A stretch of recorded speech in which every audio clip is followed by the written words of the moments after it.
جی السلام علیکم جی، عبید عرض کر رہا ہوں۔ حسد حسد انسانی زندگی کو، نفسیات کو، معاشرے کو تباہ کر کے رکھ دیتا ہے، زندگی تباہی یہ پھیر دیتا۔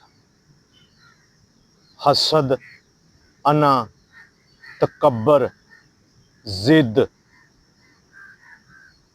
یہ انسانی معاشرہ، انسان، یہ اس کے سب سے بڑے دشمن ہیں۔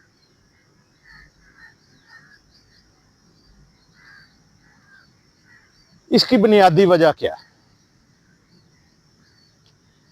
بنیادی طور پہ اس کی ایک ہی وجہ ہے،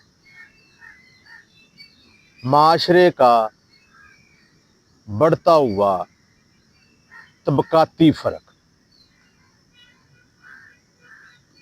یہ جو طبقاتی فرق ہے نا،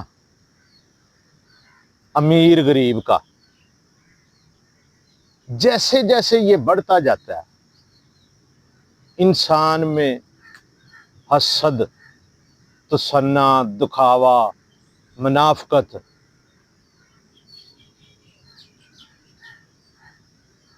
یہ بھی بڑھتے جاتے ہیں۔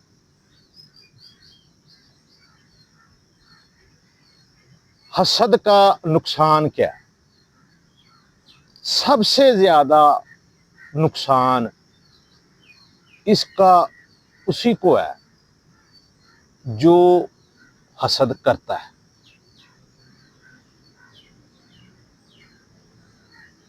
ہمارے معاشرے میں شعور کی بڑی کمی ہے،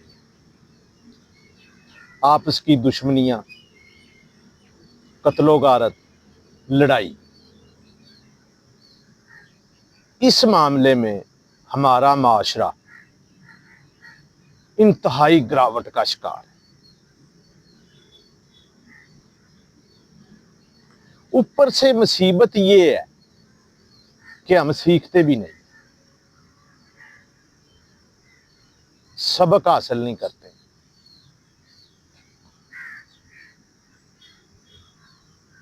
دیہات میں تو بہت زیادہ دشمنی، لیکن یہ شہروں میں بھی ہمارے کم نہیں ہے۔ اچھا، آپ کسی بھی دشمنی کا بیک گراؤنڈ چیک کر لیں، اس کی بنیاد دیکھ لیں، آپ کو کبھی بھی کوئی مین وجہ نظر نہیں آئے گی۔ بہت چھوٹی چھوٹی باتیں، ایون دین، حتیٰ کہ کچھ تو صرف یہ باتیں ہیں، کچھ تو صرف بنیادی وجہ اس کی یہ ہے کہ ایک خاندان ترقی کر گیا اور بغیر کسی وجہ کے دوسرے اس کے اپنے ہی خاندان نے اس پر مسئلے کر دیے، لڑائی جھگڑا شروع کر دیا بغیر کسی وجہ۔ یہ ابھی فیصل آباد میں قتل ہوئے ہیں، وہ 4-5 بھائی، انہوں نے وہ تھانے میں بھی مارے ہیں۔ تو وہ جنہوں نے مارے ہیں وہ آپس میں دوست تھے، رشتہ دار نہیں تھے، ویسے آپس میں ان کا ملنا جلنا، بیٹھنا، شادی بیاہ، دیگر تقریبات اکٹھے کرنا۔ ایک گھر نے کوئی ٹیوب ویل لگایا ہے، موٹر لگوائی ہے، کنیکشن لگوایا، دوسرے نے کہا جی مجھے دے دو، اس کا بنتا تھا یا نہیں بنتا تھا، لڑائی جھگڑا ہو۔ دنیا چاند پہ پہنچی ہوئی، اور ہم آپس کے یہ چھوٹے چھوٹے جھگڑوں پہ انسانی جانوں کا ضیاع کر رہے ہیں، قتل کر رہے ہیں۔ سب سے بہترین پیٹرن آف لائف، زندگی گزارنے کا بہترین طریقہ، اس کے دعوے دار بھی ہم ہیں۔ ہم ایز اے مسلم، ہم یہ سمجھتے ہیں جنت کے ہم ٹھیکیدار ہیں، بھی جنت بھی ہمیں ملے گی، اور سب سے بہترین مذہب کے علمبردار بھی ہم ہیں۔ آپ پوری دنیا کا تجزیہ کر لیں، مشاہدہ کر لیں، دیکھ لیں کہ سب سے زیادہ اخلاقی گراوٹ کا شکار بھی ہم لوگ ہیں۔ معاشرے میں جب آپس میں کوآرڈینیشن نہیں ہوگی